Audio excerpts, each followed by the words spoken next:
اجدادان ما از قدیم الایام برابر فرا رسیدن فصل بهار و آمد نوروز خجسته‌پی مسابقه‌های مختلفی ورزشی را میان جوانان و نورسان برگزار می‌کردند که همین عنعنه تاکنون ادامه دارد. عین حال ما قرار داریم در جماعت اسمت شریف دهه بولیانی بالای ناحیه دنغره که در اینجا گوشتین ملی گوشتینگیری راه اندازی شده است که پهلوانان از مناطق گوناگون جمهوری برای میدانداری به اینجا آمدند و ما تلاش میکنیم که از جریان برگزاری همین مسابقه و مهمیت آن شما را آشنا سازیم. تا جای ما اطلاع گرفتیم از این منطقه پهلوانان شناخته و عموما ورزشکاران موفق به وایه رسیدند که در جریان برنامه برای شما پرتر معلومات خواهیم داد.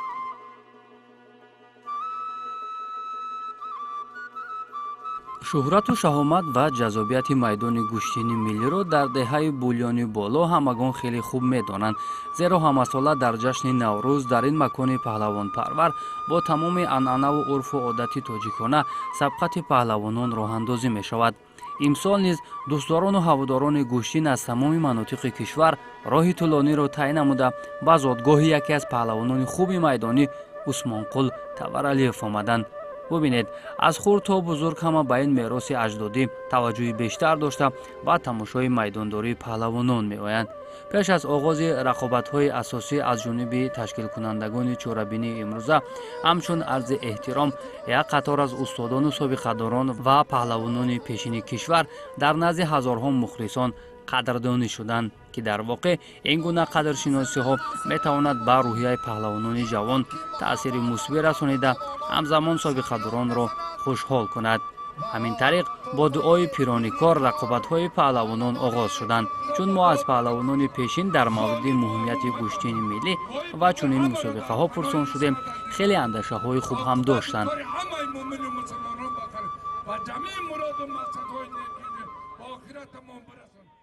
даврои пеш одамое ки дар деҳот зиндагӣ мекарданд ӯ шароитҳоро надоштанд ки гӯштин бигиранд.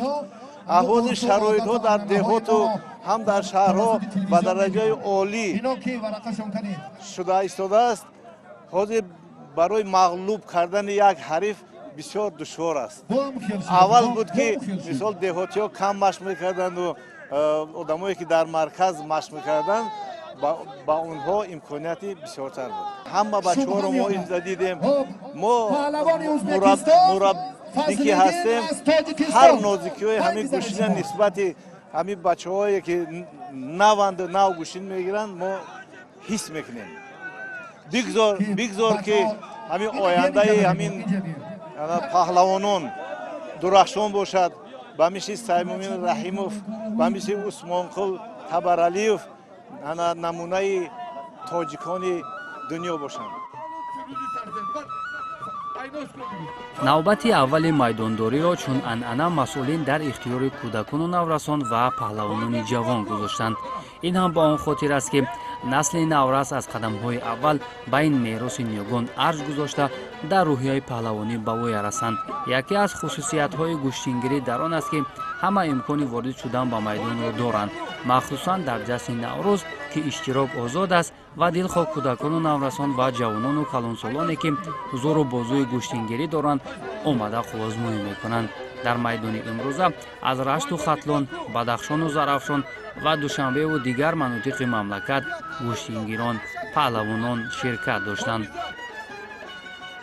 من از ناحیه آزاداری تحلیل‌دره به اینجا آمدم و در این گوشتین من 4 رقیب خود را شکست داده.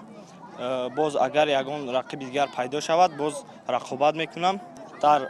در اولاد ما پهلوانایی هستند به نام عارف دادوف و ما از آنها سرچشمه گرفته در این مسابقه ها کوشش میکنیم که جای رقیبان خود را شکستی. بسیار خوب است که این خیل میدان های گوشتینگیری زیاد شدن و میتوانند که از این خیل میدان ها چهره های نو پیدا شوند و گوشتین ملی ما جهانی شده است و بعدا میتوانیم که با مسابقه های جهانی رفته اشتراک کنیم. گوشتین ملی سنتی تا امروز با همان شهامت و زیبایی‌اش میان مردم محبوبیت داشته در فصل بهار و نوروز مسابقه ها بیشتر دایر می‌گردند.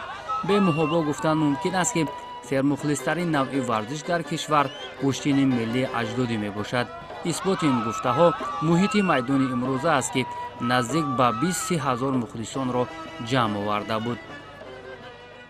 шароитҳои гиштонгиро нақши дар гӯштин пеш рафта истодааст. Доварон одилона доварӣ мекунанд.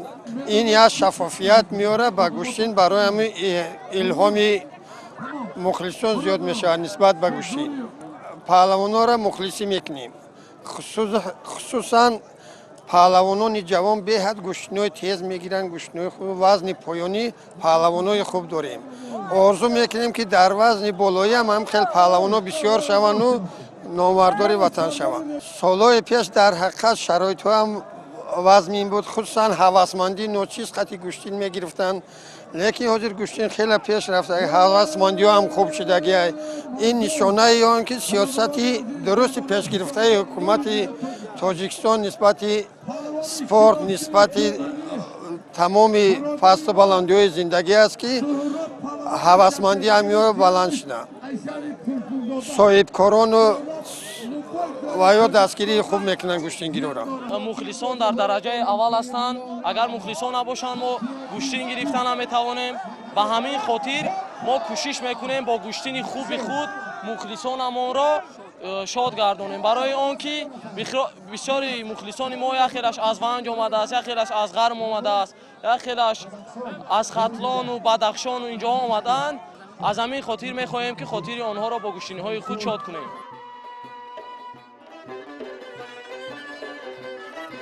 майдони паҳлавонии имрӯза дар як табиати бисёр ҳам зебову диданӣ интихоб шуда буд ки дар баробари тамошои гӯштин ҳамзамон мухлисон аз ҳавои форами ин диёр ҳаловат бурданд. як тараф барф дар кӯҳистон, дар ин ҷои хурсандӣ ин халқа бин бовар ки иштироки халқҳо дар сатҳи ҳамин хел мусобиқаҳо ин беҳтарин чизай барои мо. албатта мо имрӯз ҳамчун мураббиёни ҳамин соҳа бисёр хушнуд ҳастем, шод ҳастем ки ҳамин хел чорабиниҳои баймайдонӣ анъанаи мисол бовоӣ доимо шуда гузарад ки мо аз байни ҳамиҳо беҳтаринро ҷудо карда тавонем.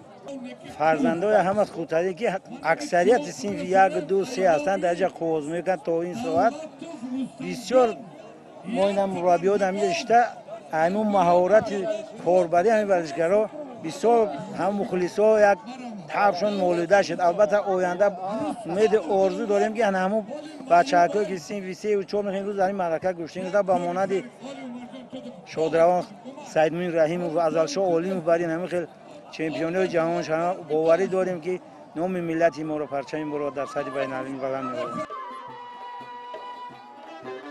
рисолати аслии имрӯзиён посу ҳимояи оини гузаштаи хеш буда онро чун мероси гаронбаҳо баҳри ояндагон ҳифз кардан аст. баргузории гӯштини миллӣ дар ҷашни наврӯз беасос набуда, ниёгони мо аз замонҳои қадим ба хотири солиму тануманд ба воя расидани насли наврас ин гуна анъанаҳоро то имрӯз ба мерос гузоштаанд.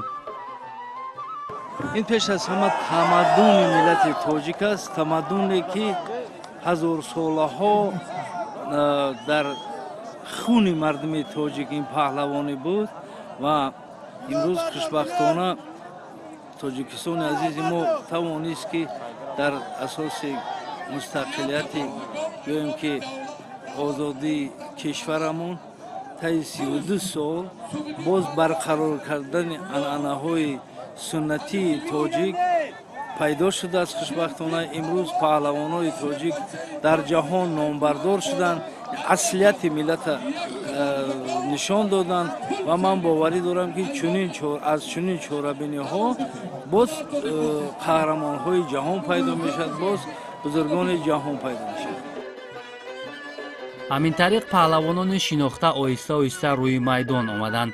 иштироки беҳтарин гӯштингирони кишвар аз қабили хуршед маҷидов, фирдавс насимов, дадахон қурбоналиев, комрон карликов, мирзоҷамил рамазонов, ҳақназар назаров, умар расулов, ҳайдари саидкабирзода, зафар олимшоев ва чанд нафар аз паҳлавонони ӯзбекистон майдони имрӯзаро ҷазобияти дигар бахшиданд. албатта паҳлавонони навкор низ хеле фаъол буданд.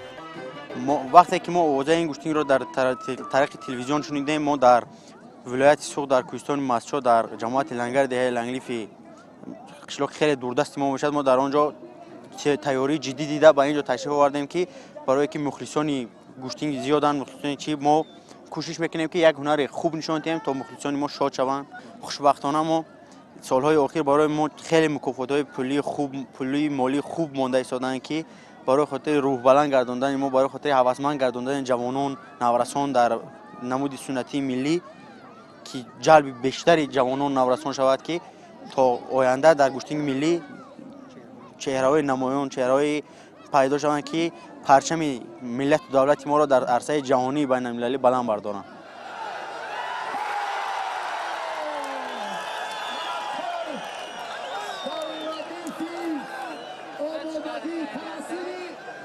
دوستان عزیز، حیدر سید کبیرزاده پهلوان جماعت شغنов ناحیه خوالینگ الکی میان مردم هم شناخته است، پیوسته در گوشتین‌های میدانی هنرنمایی میکند. الکی امروز میدان گوشتین دهه بولیانی بالا را هم آباد کرد.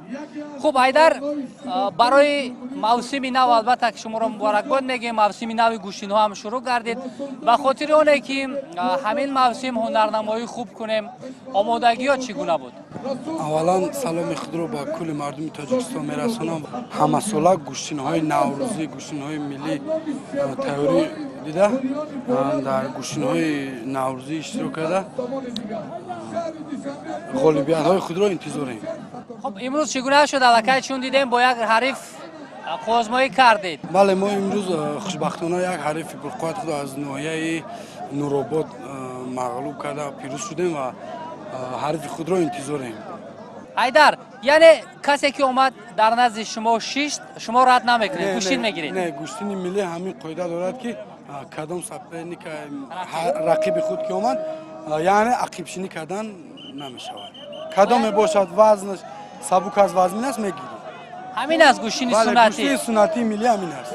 ما پهلوانا باید گوشتین خوب نشان دهیم که مردم از ناحیه‌های دور و نزدیک جمهوری اومده آنها را خوشحال کنیم. مخلصا به خاطر آن میان که یک گوشتین خوب را بینن، خوشحال شده از اینجا روند.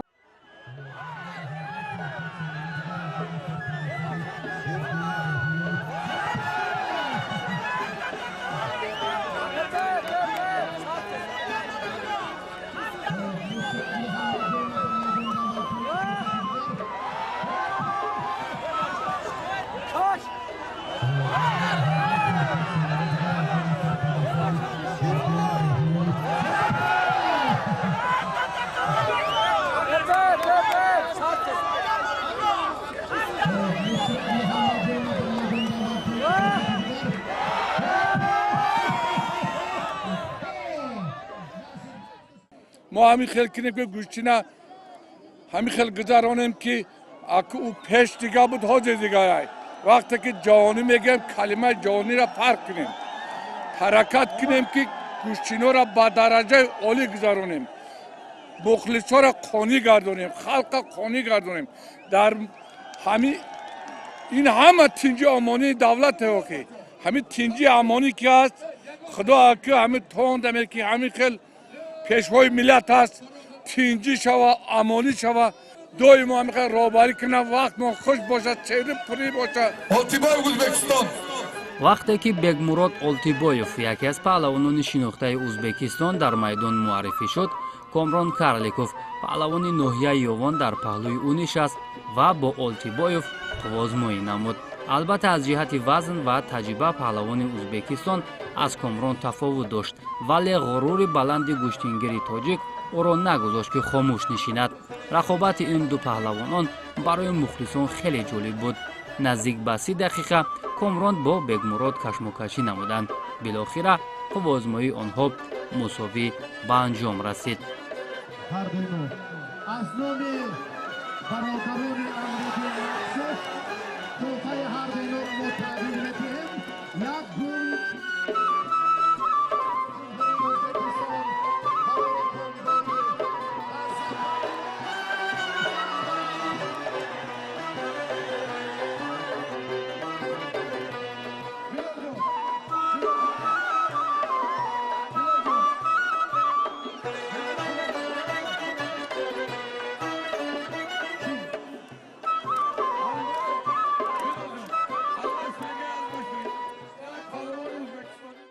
мо бисёртар кӯшиш мекунем ки бо варзишгарони аз дигар берун аз ҷумҳур озмоӣ намоем барки бо онҳо яъне озмоӣ хеле ҷолиб мешавад ҳам барои мо барои гӯштигиро ҳам барои мухлисон. рақобат ба паҳлавони ӯзбекистон хеле тӯлонӣ давом кард ва аз ҳисоби вазн ки зиёдтар буд кӯшиш кардем аз ки мухлисон аз талаби мухлисон буд ки хостам ки ба ҳамин паҳлавони ӯзбекистонӣ озмоӣ кардем ва бо мусоӣ ба анҷом расид. хеле кӯшиш мекунем ки боз дар оянда мақсад ғолиб гардем.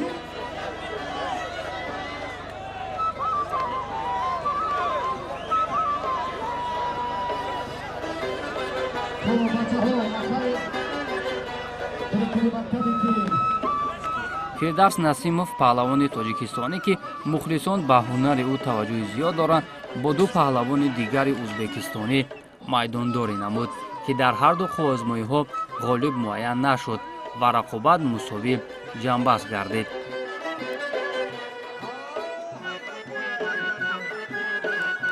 агар аз ҳунарнамоии фирдавс мухлисон ҳаловат набурда бошанд, пас майдондориву рақсҳои зебои Зиёдулло Неъматов таби мухлисонро шод намуд.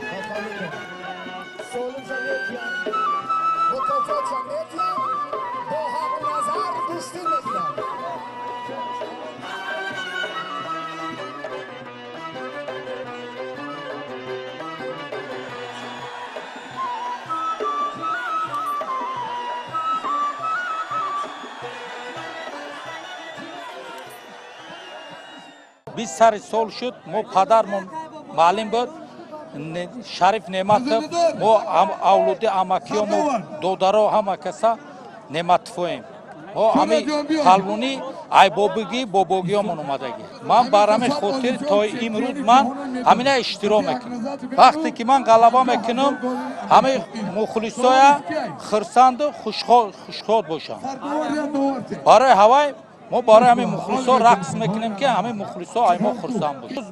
میدان خوب است کسی که قوت داره قوت در میدان استفاده بره میدان از دلیر است.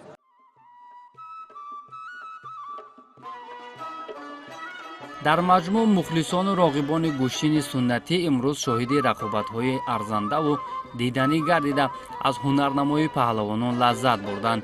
паҳлавонони ҷавон ки аксари онҳо дар риштаҳои мухталифи гӯштин дар сабқатҳои ҷаҳонӣ ширкат мекунанд, сарчашмаи муваффақияти худро аз чунин майдонҳо медонанд.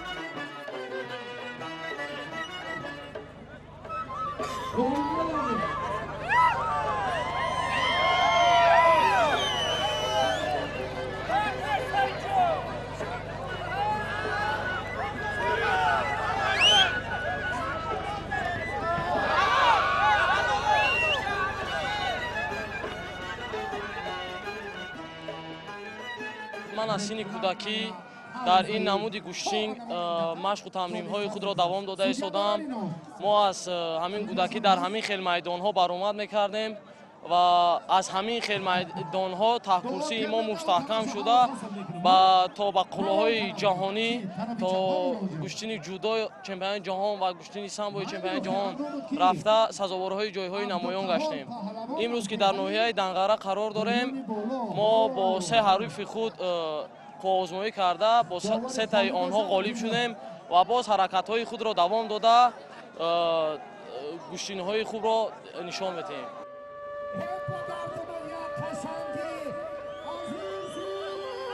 ҷаҳонӣ шудани гӯштини миллӣ барои тамоми паҳлавонони тоҷик як ангезаи дигар бахшид. зеро агар солҳои пеш фақат дар дохили кишвар ҳунару маҳорати худро нишон медоданд, ҳоло бошад имкон доранд ки аз чемпионатҳои осиё то ҷоми ҷаҳон ҳунарнамоӣ конанд.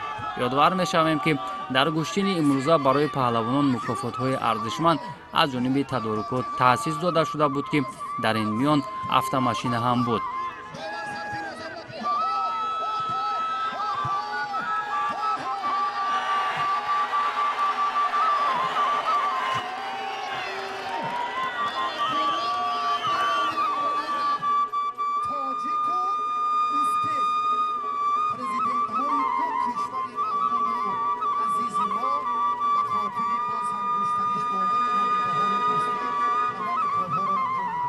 рақобати марказии гӯштини имрӯза ки таваҷҷӯҳи зиёди ҳаводоронро ба ин сӯ кашид, ин дидори Хуршед Маҷидов бо паҳлавони сангинвазни ӯзбекистонӣ Бекмурод Олтибоев барои шоҳҷоиза ба ҳисоб мерафт. Ҳама сола дар фасли Наврӯз паҳлавонони Ӯзбекистон ба майдонҳои гӯштингирӣ мо омада рақобатҳоро ҷолибтар мекунанд.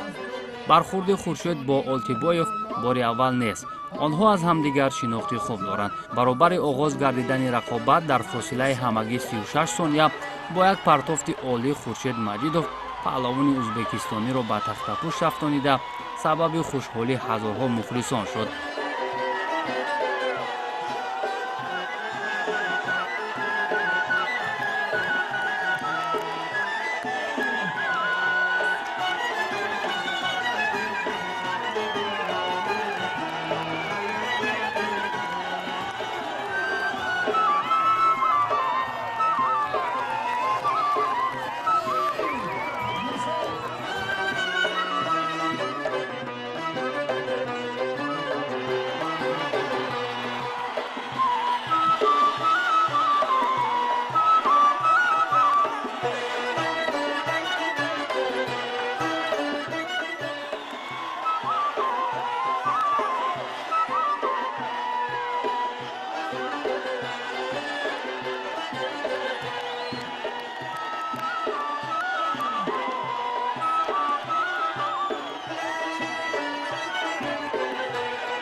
ҳамин тавр тибқи анъанаҳои гӯштингирӣ майдони имсолаи бульёни боло ба номи Хуршед Маҷидов монд ва ӯ соҳиби шоҳҷоиза гардид ва рақобати охирин маҳз рақобати ҳарду ин паҳлавон буд. ташаккури зиёд ба ҳамаи он мухлисоне ки дар ин рӯз моро дастгирӣ мекарданд, тамоми мардуми тоҷик, ҳамаи паҳлавонони кишварро ки дар муқобили паҳлавонони Ӯзбекистон қуввозоӣ мекарданд, ҳама якҷо мухлисӣ мекарданд. ман миннатдории худро ба ҳамаи онҳо баён мекунам, зеро мухлис аст ки гӯштин пеш меравад, мухлис аст ки гӯштин хубу боз нағзтар мегузарад. албатта барои ман хурсандиовар аст, зеро дар рақобати асосӣ барои шоҳҷоиза бо яке аз намояндаҳои хуби ҷумҳурии Ӯзбекистон Бекмурод Олтибоев ки ҷоизадори чемпионати ҷаҳон ва ишрокчии бозиҳои олимпия аст, ӯро мағлуб намуда мардуми азизамонро шод гардонам. ростӣ мо бо ин паҳлавон соли гузашта дар гӯштини ноҳияи Рашт қуввозмоӣ намуда будем ва аз он қуввозмоии гузашта ман баъзе хатогиҳоро барои худ ислоҳ кардам ва ин дафъа интизори ҳаракати ӯ будам ва хушбахтона тавонистам ки ӯро дар дақиқаи аввали қуввозмоӣ мағлуб намоям. дар маҷмӯъ майдони гӯштини деҳаи бульёни болои ҷамоати Исматшарифи ноҳияи Данғара як майдони паҳлавониро мемонд ки паҳлавонон бо ҳузурашон ҳам таъби мухлисонро шод гардониданд ва ҳам соҳиби тӯҳфаҳои арзишманд гардиданд. умед бар он мебандем ки ин мероси аҷдодӣ ки сулолаи паҳлавонӣ унвонаш мекунанд ҳазорсолаҳои дигар идома меёбаду бо ҳамон ҷазобияти анъаноти некаш бо шукӯҳу шаҳомати тоҷикона баргузор мешавад.